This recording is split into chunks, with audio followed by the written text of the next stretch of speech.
वैसे तो कोई धर्म नहीं होता है सिवाय एक सैनिक के, लेकिन आज हम आपको सेना के एक नए रूप को दिखाने जा रहे हैं। Jammu Kashmir light infantry regiment जहां सर्वधर्म स्थल है, इसका मतलब ये होता है कि एक ऐसी जगह जहां पर मंदिर भी है, मस्जिद भी है और गुरुद्वारा भी है, और ये रेजिमेंट है परमवीरों का। आइए हम आपको लेकर के चलते हैं।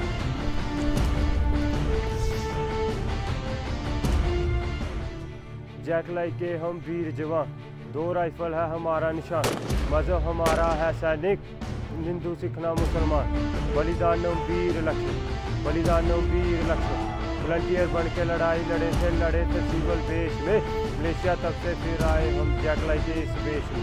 बलिदानम वीर लक्ष्मण, बलिदानम वीर लक्ष्मण, वीर देश के वीर सिपाही बनेंगे देश की शान, चीर चढ़ाकर मातृभूमि पर दे देंगे बलिदान। बलिदानम वीर लक्ष्मण, बलिदानम वीर लक्ष्मण, जैकलाई के हम वीर जवान।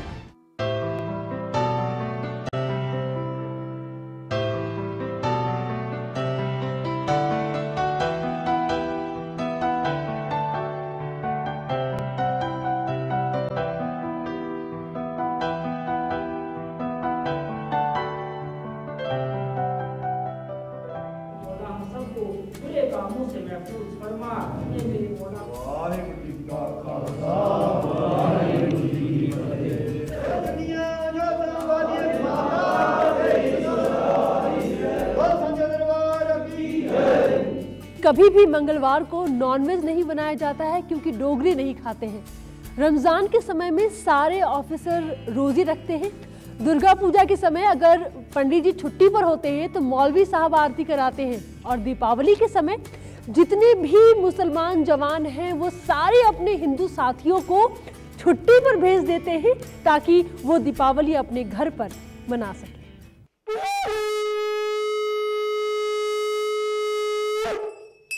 ओम जय जगदीश हरे, स्वामी जय जगदीश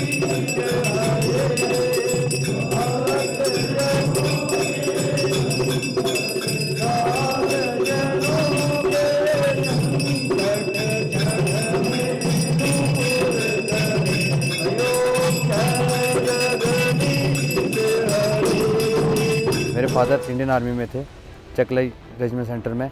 मेरे फादर की डेथ हो गई थी, तो हम बचपन से अपने फादर को देखते आ रहे थे। बचपन से हमें फादर ने मोटिवेट किया था आर्मी के बारे में। जब फादर की डेथ हो गई उसके बाद मैंने काफ़ी मेहनत की, काफ़ी पढ़ाई की और इंडियन आर्मी ज्वाइन की। मैम हमें 11 महीने हो गए, अभी मैम अगले महीने हमारी कसम परेड है यहाँ पर। 117 कोर्स सबसे सीनियर कोर्स है।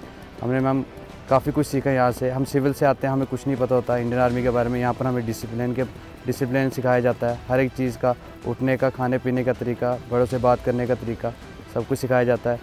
ये फायरिंग रेंज इसलिए ज़रूरी है ताकि हम कभी भी किसी भी कठिनाई में फंस जाए, कहीं किसी भी मुश्किल में फंस जाए, तो हमें हर एक कठिनाई का सामना करना आना चाहिए।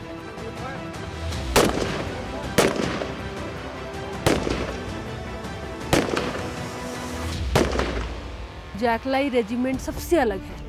इस थीम को स्टैब्लिश करने में और इस उद्देश्य को यहाँ पर एक तरीके से स्थापित करने में कितना वक्त लगा इंडियन आर्मी को, और अब आप जैकलाई को कहाँ देखते हैं? देखिए, ये स्थापित तो थीम जो इस्टेब्लिश हुआ था, ये तो हमारे रेजिमेंट के शुरुआत के साथ ही इस्टेब्लिश हुआ था। जब 1947 के दौरान ये रेजिमेंट का जन्म हुआ थ्रू अ पॉपुलर मूवमेंट, जो यहाँ जम्मू कश्मीर के आवाम जो है उनका एक पॉपुलर मूवमेंट हुआ पाकिस्तान के हमले के ख़िलाफ़ अपने स्टेट को बचाने के लिए।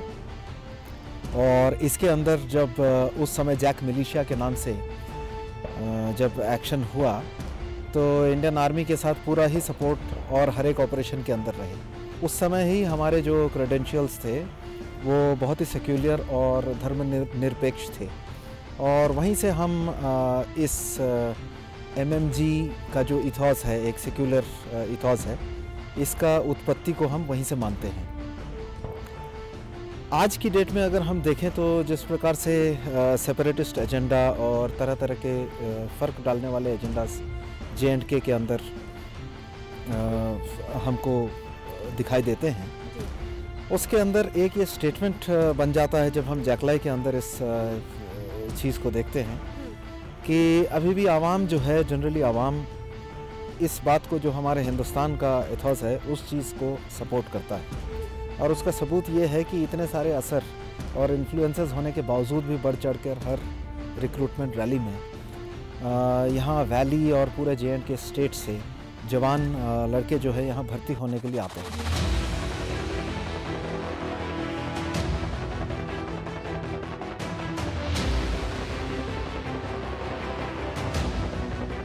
भारतीय सेना की ये इकलौती ऐसी रेजिमेंट है जहां पर जम्मू कश्मीर से ही सारे लोग आते हैं। यहाँ पर 50% अगर मुस्लिम्स हैं तो 50% नॉन मुस्लिम्स हैं, और ऐसी एकता कहीं और देखने को नहीं मिल सकती। इसका नमूना आप भारतीय फौज में ही देख सकते हैं। हर एक इंसान को चाहिए कि वो अपने अंदर इंसानियत पैदा करे, जिसकी वजह से ये समाज, ये कौम, ये दुनिया, ये पूरी कायनात जो है सुधर जाए। अल्लाह तबारक व तआला हम सबको सबसे अच्छे अमल करने की तौफीक अता फरमाए। जैकलाई ग्रुप जो है ये भारतीय सेना से अलग एक ग्रुप है जिसमें हिंदू, मुस्लिम और सिख हम सब इकट्ठे रहकर बैठते हैं, खाते हैं, पीते हैं। कोई अलग सिस्टम जो सिविल में सिस्टम होता है कि ये हिंदू है, ये मुस्लिम है, ये सिख है, ये हमारी जैकलाई में ऐसा कोई ना आज तक देखा है। मैंने भी 32-33 साल किए हैं, ऐसा कोई नहीं है। मंदिर हो या मस्जिद हो, जहाँ भी कोई प्रोग्राम हो, हम इकट्ठे जाकर बैठते हैं, इकट्ठा उस प्रोग्राम को अंजाम कर देते हैं। 89 से मिलिटेंसी जो शुरू हुई थी, उससे पहले जो कश्मीर था वो सेम ऐसे ही था कि हमारी हिंदू की शादियाँ, सरदारों की शादियाँ, मुस्लिम की शादियाँ, हम एक दूसरे की शादी में पार्टनर होते थे। 89 से पहले की बात बता रहा हूँ।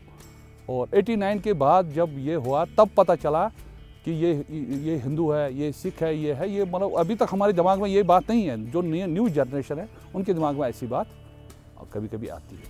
बाकी हम सब एक है, कश्मीरी, चाहे वो हिंदू हो, चाहे सरदार हो, चाहे कुछ भी हो, जैकलाई के बीच में हम सब एक ही और एक ही छत के नीचे रहते हैं। आनंद सुनो बड़ पागियो सगल मनोरथ पूरे, पार ब्रह्म प्रपाया MMG जो आप बोला, मस्जिद, मंदिर, गुरुद्वारा है, ये एक परेड होती है सर, शनिवार को होती है। इस परेड के बीच में चाहे हिंदू, मुस्लिम, सिख हो, सब धर्म के बंदे एक जगह बैठकर और उस प्रोग्राम को, उस परेड को अटेंड करके मनाया जाता है। जैकलाई रेजिमेंट जो है ये, इसकी इतिहास बहुत बड़ी लंबी चौड़ी है।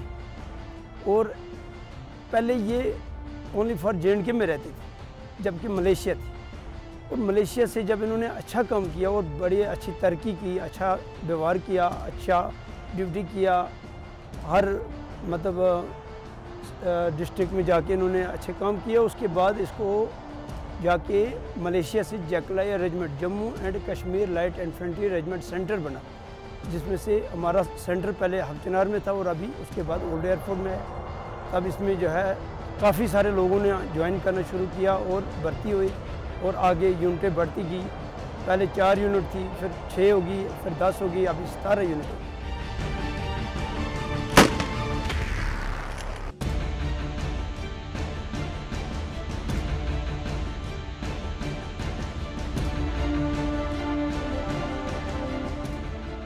आपने जैकलाई क्यों ज्वाइन किया या इंडियन आर्मी को क्यों चुना आपने? मैम शुरू से ही परंपरा चलती आ रही है हमारे घर में। जैसे मेरे ग्रैंडफादर थे, वो भी फ़ौज में थे, पापा थे, वो भी फ़ौज में थे, तो उसी परंपरा को मेरी इच्छा थी कि मैं आगे बढ़ाऊँ, इसलिए मैंने फ़ौज ज्वाइन की। आप जम्मू से? जी मैम। यहाँ पर आपको पता है कि जम्मू कश्मीर, लद्दाख, खास करके इन्हीं 3 जगहों से के युवाओं को मिलकर के जैकलाई बना है। जी मैम। लेकिन आप में से ही कुछ लोग हैं जो कि हाथों में पत्थर लेकर के आप पर ही फेंकते हैं, उस वक्त कैसा लगता है आपको? उनका पर्सनल मुद्दा हो सकता है कुछ। मेरे पापा का तो यही मानना था कि फ़ौज में रहकर देश की सेवा करना और बरकत हासिल करना बस। जैकलाई में कोई धर्म नहीं है। जी। आप किस तरीके से देखते हैं यहाँ की जो परंपरा है वो कितना प्रभावित करती है आपको? सिविल में तो बंदा मैम जैसे डिफरेंट रिलीजन्स को मानता है, लेकिन जब फ़ौज ज्वाइन करने के बाद उसका जो पॉइंट ऑफ व्यू है, उसका एक ही रिलीजन है मैम, वो है सैनिक। धर्म उसका एक ही है, सैनिक। बस हमें यही सिखाया जाता है, हमारी सिखलाई यही है। हिंदू मुस्लिम जो बौद्ध धर्म को मानने वाले हैं, सिख हैं, जी सभी एक जगह होते हैं।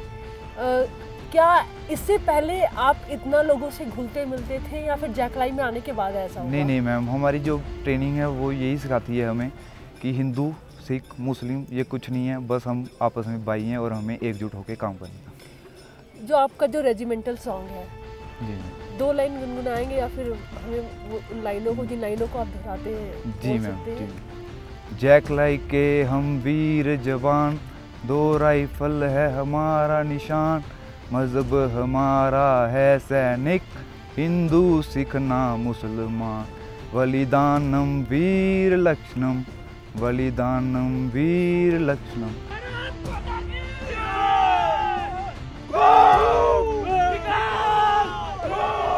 इसी घाटी में हम 2 तरीके की तस्वीर को देख रहे हैं। एक तरफ तो वो लोग हैं जो कि जैकलाई जिन्होंने ज्वाइन किया है, भारतीय फौज का जो हिस्सा बने हैं, जिन्होंने हाथों में बंदूक उठाया है। लेकिन इसी घाटी में एक वो लोग भी हैं जो कि हाथों में पत्थर उठाते हैं और कई बार उस राह पर निकल पड़ते हैं जहां उन्हें जाना नहीं होता है। आपको जानकर के हैरानी होगी कि जैकलाई का हिस्सा जो लोग बनते हैं, ऐसा नहीं है कि उनको परेशानी नहीं झेलनी पड़ती है या फिर उनके साथ में कई ऐसे वाक़ये नहीं हुए जो उनके पूरे परिवार को या फिर उनकी पूरी ज़िंदगी को जिसने हिला कर रख दिया हो। ऐसा ही एक किस्सा हम आपको बताने जा रहे हैं। हमारे साथ में जो शख्स हैं वो जैकलाई में काफ़ी पहले से जुड़े हुए हैं, लेकिन आपको बताने के लिए कुछ है इनके पास में। क्या हुआ था आपके साथ में और क्या कहानी है जो कि इसी घाटी के साथ जुड़ी हुई है? एक्चुअली मैम, मेरे भैया थे, 2 साल पहले की कहानी है। मेरे भैया छुट्टी पे आए हुए थे, तो छुट्टी के दौरान अननोन गनमैन्स हमारे घर आते और पहले हमारे उनके साथ झगड़ा होता है, तो जिसमें वो फायर करके मेरे भाई को शूट करके चले जाते हैं और उस एक्सीडेंट में जो है मेरे भैया की डेथ हुई। तो ये ना सिर्फ मेरे साथ बल्कि मेरे भाई जैसे कई सारे ऐसे लोग होंगे जिनके साथ ये वाक़या हो चुका है। एक लाइफ थ्रेट है।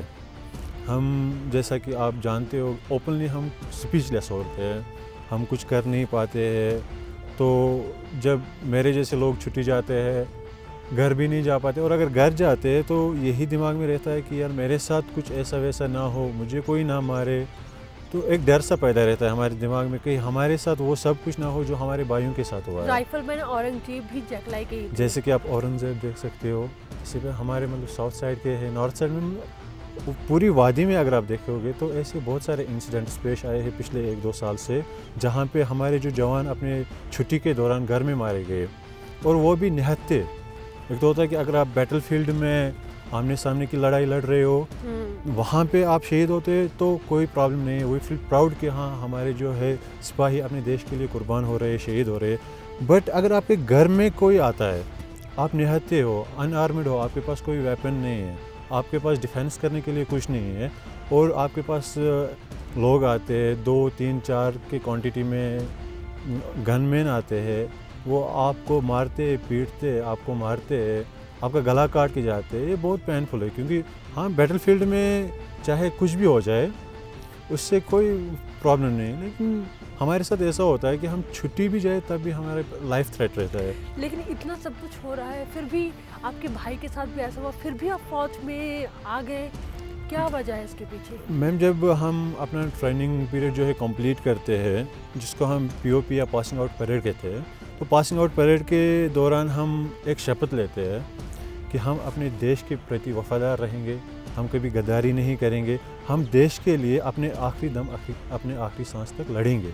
तो मैंने भी ये कसम खाई थी कि मैं अपने देश के लिए लड़ूंगा, अपने लोगों के लिए। जैसा कि आप जानते हो कि एक फ़ौजी अपनी पूरी ज़िंदगी के जो है अपने नेशन के लिए, अपने कौम के लोगों के लिए जो है सर्व करता है। तो as you know I am one of them.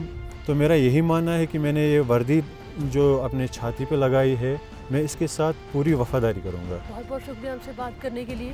और देखिए, एक ऐसा संदेश है, मुझे लगता है कि इसे अब इसमें इनके संदेश में मुझे किसी शब्द को जोड़ने की ज़रूरत नहीं है। जो इन्होंने कह दिया वो अपने आप में बहुत कुछ कहता है।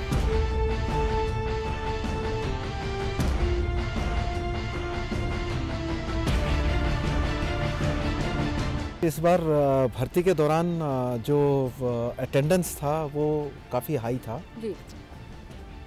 इनफैक्ट पूरे साल के अंदर अटेंडेंस जिन्होंने भर्ती के लिए यहाँ पे ट्राई किया वो पर रैली 6000 के आसपास चला गया था। और ये इस माहौल में इस चीज़ को बताता है कि हमारे इथॉस से, जैकलाई के इथॉस और जो हमारा जैकलाई का एक इम्प्रेशन है आवाम के बीच में, उस चीज़ के साथ यहाँ की लोकल आवाम जो है वो आइडेंटिफाई करती है। इस बात को आप इनका जो भी आते हैं जम्मू कश्मीर से या लद्दाख से आते हैं सोल्जर्स हमारे यहाँ, तो उनको आप कैसे समझाते हैं कि कोई धर्म नहीं है इनके लिए, केवल एक ही परंपरा है और इनका एक ही लक्ष्य है देश की सेवा करना? जैकलाई के अंदर जब एक जवान या रिक्रूट भर्ती होके आता है जी, उसके बाद सबसे पहले तो यहाँ आके वो मिलता है हर एक इलाके के लोगों से। J&K स्टेट के अंदर ही हर एक इलाके के लोगों से मिलता है, उनसे बातचीत करता है, तौर तरीके समझता है। तब उनको इंट्रोड्यूस होके ये सबसे पहला एक एक्सपीरियंस होता है कि भाई बाहर के इलाके के लोग हमारे से कोई फ़र्क नहीं है। तब उनको ये चीज़ एहसास होता है कि हर एक जो है वो तकरीबन सब सेम ही हैं और सबके वैल्यूज़ तकरीबन सिमिलर रहते हैं। उसके बाद हमारे यहाँ आने के बाद जो एक इम्पॉर्टेंट चीज़ जो हम उसको इंट्रोड्यूस कराते हैं वो है हमारा ये सर्वधर्म कल्चर जो है। इसके अंदर मंदिर, मस्जिद, गुरुद्वारा, ये सब चीज़ एक ही छत के नीचे है, जैसा आप देख रहे हैं ठीक मेरे पीछे। और इसको हम छोटे में MMG कहते हैं। और MMG का इम्पोर्टेंस ये है कि हमारी बनावट के अंदर जैकलाई जो हमारे बटालियंस हैं और हमारी इकाइयाँ हैं, उसके अंदर बनावट के अंदर कोई भी फ़र्क नहीं है कि कौन हिंदू है, कोई मुस्लिम है या कोई सिख है या लद्दाखी है। ये सभी हमारे रेजिमेंट में एक साथ पूरे ही मिक्स्ड तरीके से काम करते हैं। इनके लिए हमने कोई ऐसी छोटी इकाई नहीं बनाई है कि ये खास इस प्रांत के लोगों के लिए या इस रीजन के लोगों के लिए इकाई है या इस धर्म के लोगों के लिए इकाई है। तो हमारे पास यहाँ डाउन टू सेक्शन लेवल सभी छोटे से छोटी इकाई में सभी मिक्स्ड है। वो हिंदू भी हो सकता है, मुस्लिम भी हो सकता है, सिख भी हो सकता है।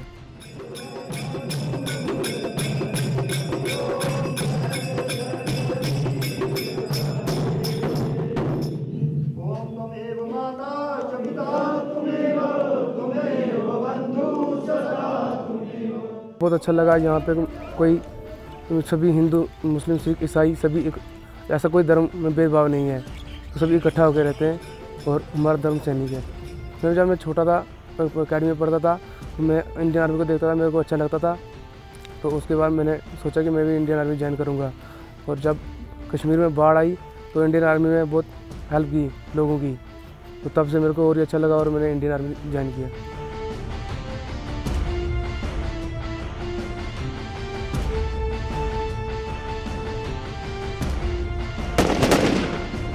वो हमारे लिए बहुत बड़ी बात है, क्योंकि ये हमारी खुद की एक खड़ी की बटालियन है जो मलेशिया से खुद हमने जैकलाई के बेस में आई है। पहले मलेशिया जो हमने खुद तैयार की, जब पाकिस्तान ने हम पे हमला मतलब किया, जब हम पहले आर्मी भी हमारी अटैच नहीं थी, तब मलेशिया बनी, फिर ये आर्मी के साथ अटैच हुई।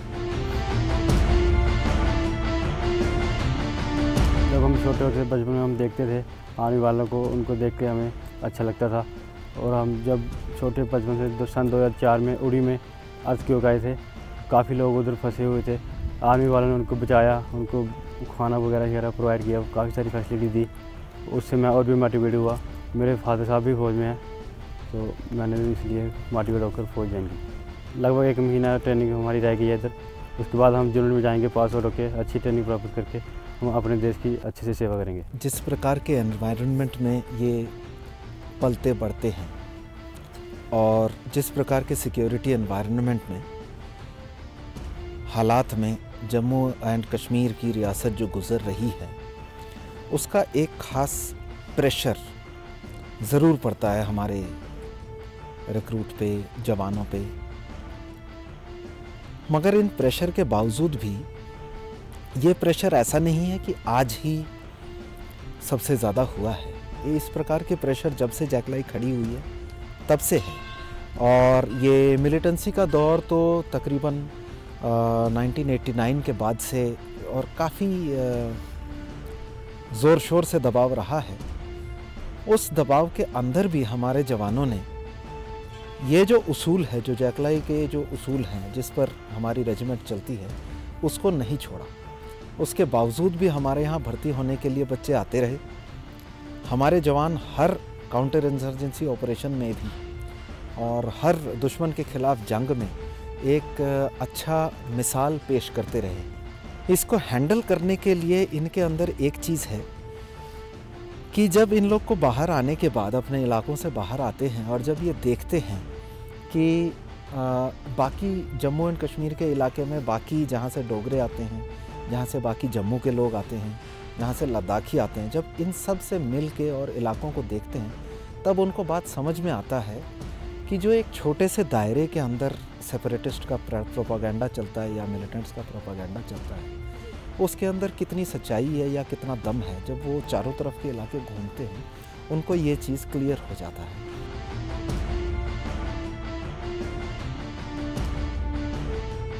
जैकलाई रेजिमेंट के 3 नायकों को देश कभी नहीं भूल सकता है, जिसमें पहला नाम आता है ऑनरी कैप्टन नायाब सूबेदार बाना सिंह का, जिन्हें परमवीर चक्र से सम्मानित किया गया, लेफ्टिनेंट त्रिवेणी सिंह का, जिन्हें अशोक चक्र से सम्मानित किया गया, और सूबेदार चुन्नी लाल का, जिन्हें अशोक चक्र, वीर चक्र और सेना मेडल से सम्मानित किया गया।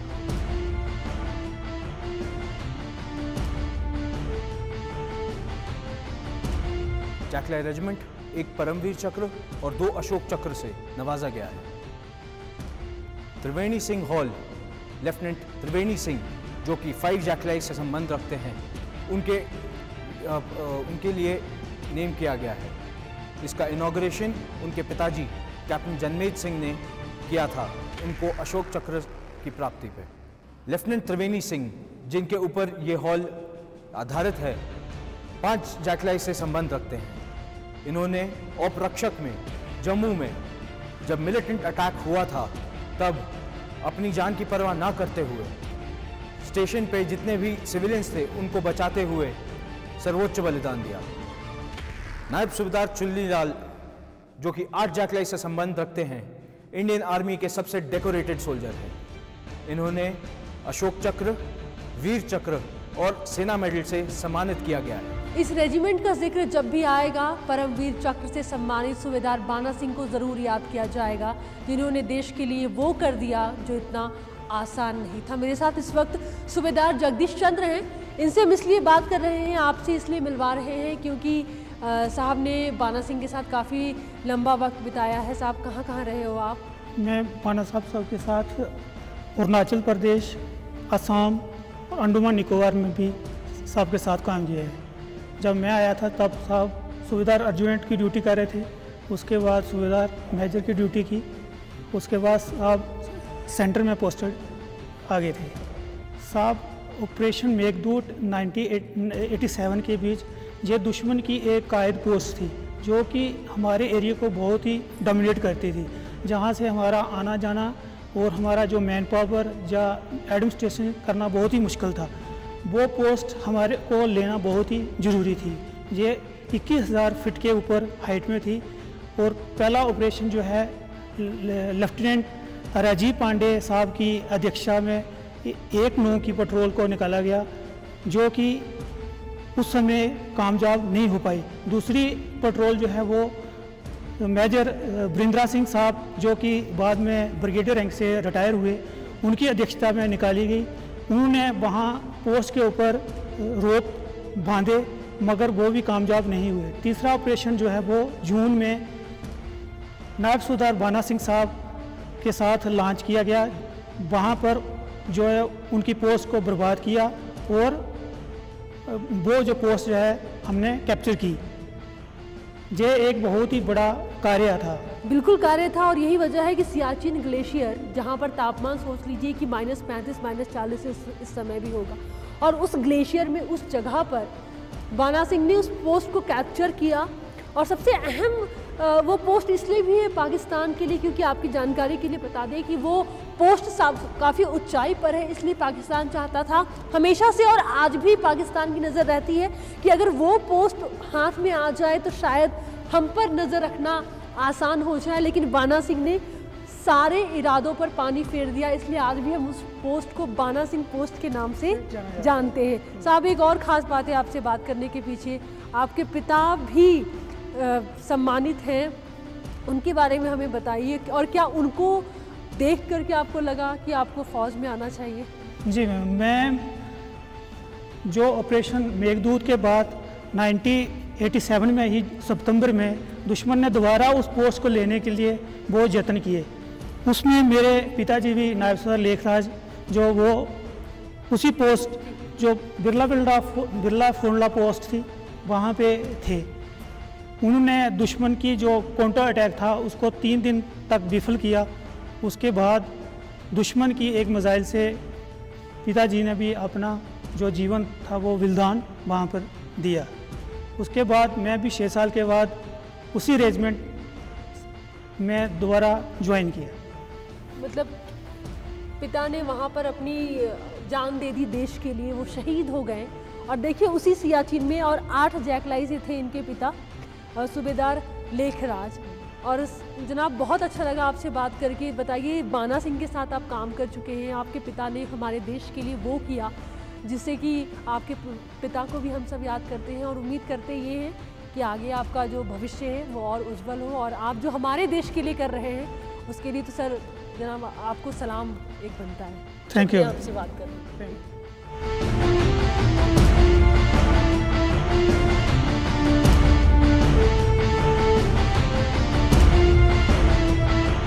देश के लिए मर मिटने के जज्बे के साथ यहाँ के जवान बलिदान वीर लक्ष्मण पर कदम से कदम मिलाते हैं, तिरंगे के आगे अपनी शीश को झुकाते हैं और ये शपथ लेते हैं कि वो ताउम्र अपने देश की रक्षा करेंगे। आज के लिए सक्षम भारत में इतना ही। आप आगे भी देखते रहें लोकसभा टीवी। नमस्कार।